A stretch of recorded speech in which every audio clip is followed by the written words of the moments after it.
त्रिपुरा प्रदेश कांग्रेस नि बखाक्तै पुलिस नि DIG नि थानिओ डेपुटेशन रैजाखा तिनी ओ जराव त्रिपुरा हास्तेनि करंग करंग जागाव पंचायत नि चंगबारी न किटिंगै जे जागाव BJP नि गुंडा रकबाय कांग्रेस नि आदं रक बुजाखा कासुजाखा ताई गोबांमा न खोक चप्रबजाखा आबुनि जास्टिस सानै बरतिनि डेपुटेशन लेखा DIG नि थानि बरनि सानमंखा कचां कचां चंगबारी खाइमाया हंगाके तंग कचांनि चंगबारी इंगिमान्या लुकरंनि चंगबारी लुकरंनि लुकुचंग राजा इंगिमान्या आबगै तंग कचां खाइनि सानैनि पुलिस थानि कराक जेसा खाइनि रमनानि सानै बरनि अ डेपुटेशन पंचायत निर्वाचনের মনোনয়ন পর্ব শুরু হয়েছে।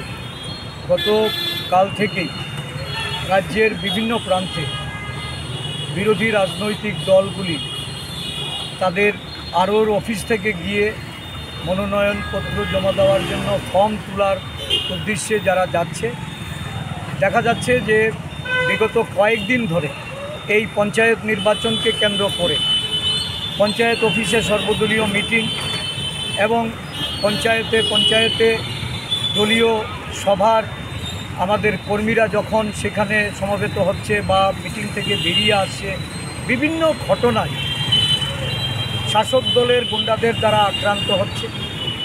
শাসক দলের ছত্রছায়ায় থেকে বিভিন্ন সমাজ বিরোধীরা বিরোধী দল কংগ্রেসের নেতৃত্বের উপর হামলে পড়ছে। সর্বদলীয় মিটিংয়ে গেলে সেখানে আক্রমণ করা হচ্ছে, বাইক ভেঙে দিয়ে তাদের উপর আক্রমণ করে মারধর করা হচ্ছে। আজকেও এমনই একটি ঘটনা ধর্মনগরে আমাদের প্রদেশ মহিলা কংগ্রেসের ব্লক সভানেত্রী গৌরী বিশ্বাসের বাড়িতে একদল BMS-এর কুখ্যাত বিজেপি গুন্ডারা তারা সেখানে গিয়ে বাড়িতে ঢুকে মারধর করেছে, ভাঙচুর করেছে এবং এই গৌরী বিশ্বাসকে হুমকি দেওয়ার পর উনি থানায় FIR করেছিলেন। FIR করার অপরাধে ওনার বাড়িতে আজকে গিয়ে হামলা হয়েছে, ভাঙচুর হয়েছে, ওনাকে শ্লীলতাহানি করা হয়েছে, ওনার স্বামীকে হুমকি দেওয়া হয়েছে এবং তাদেরকে খুন করার হুমকি পর্যন্ত দেওয়া হয়েছে। আজকে বিশালগড়ে আমাদের একটা দলীয় অফিস উদ্বোধনের জন্য আমাদের কর্মীরা যখন জড়ো হয়েছে তখন সেখানে হামলে পড়ে এই অফিসে ভাঙচুর করা হয়েছে। আমাদের দলীয় যুবকর্মী টিটু আহমেদের বাড়িতে আগুন ধরিয়ে দেওয়া হয়েছে। আমরা যখন বিজেপির উদ্দেশ্যে এখানে এসে প্রবেশ করছি তখনও আমার কাছে খবর বাড়িতে আগুন জ্বলছে। সেখানকার বিধায়ক উনি নেতৃত্ব দিয়ে এই ধরনের আক্রমণের ঘটনা উনি সেখানে সংগঠিত করেছেন এবং পুলিশকেও সেখানে কাজ করতে দেওয়া হচ্ছে না। পুলিশ সম্পূর্ণ নিষ্ক্রিয় হয়ে আছে এবং ওইখানে ফায়ার সার্ভিস ঢুকতে পারছে না।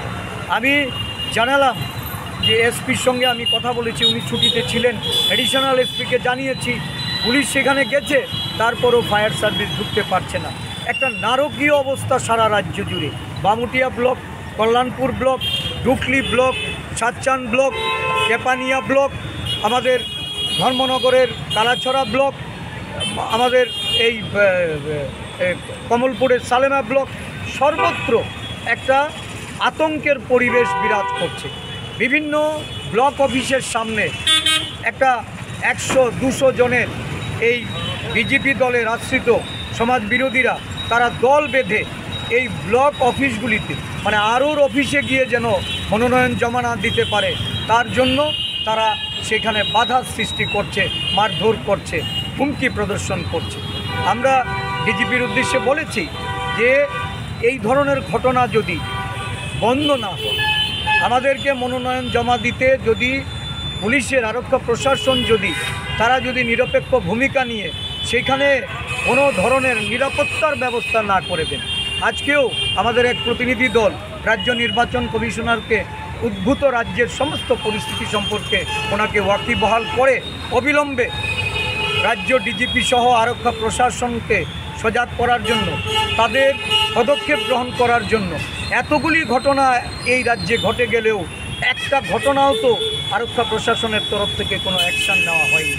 আজকে আমরা প্রতিনিধি দল এখানে এসে এই বিষয়গুলি তাদের আমরা FIR কপি দিয়েছি, ঘটনার বিভিন্ন ছবি তুলে ধরে আমরা তাদেরকে এই বিষয়ে তারা যেন অবিলম্বে একটা জরুরি ভিত্তিতে তারা হস্তক্ষেপ করেন এবং সেখানে দোষীদের গ্রেপ্তার করেন।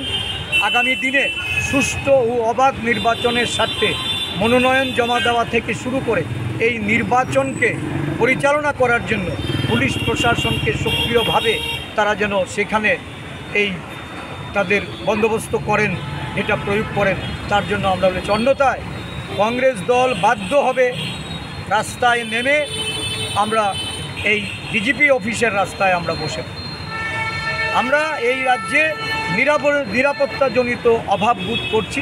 সাধারণ নাগরিক থেকে শুরু করে এই মনোনয়ন পর্বে কংগ্রেস দলের যারা প্রার্থী তারা আজকে আতঙ্কগ্রস্ত হয়ে আছে। আমাদের 100% আসনে জয়ী হতে হবে। বিজেপি দলের একটা অংশ উৎসাহিত হয়েছে। সমাজ বিরোধীরা আজকে এই ঘোষণার সাথে সাথে তারা রাজ্য জুড়ে সন্ত্রাস সৃষ্টি করেছে। আমি মাননীয় মুখ্যমন্ত্রীর উদ্দেশ্যে বলবো, আপনার দলের এই ধরনের যে ন্যক্কারজনক ঘটনা একের পর এক ঘটে চলেছে বিরোধীদের উপর, এটাকে বন্ধ করুন। গণতন্ত্রের প্রতি বিশ্বাস রাখুন। গণতান্ত্রিক উপায়ে নির্বাচন সংগঠিত করে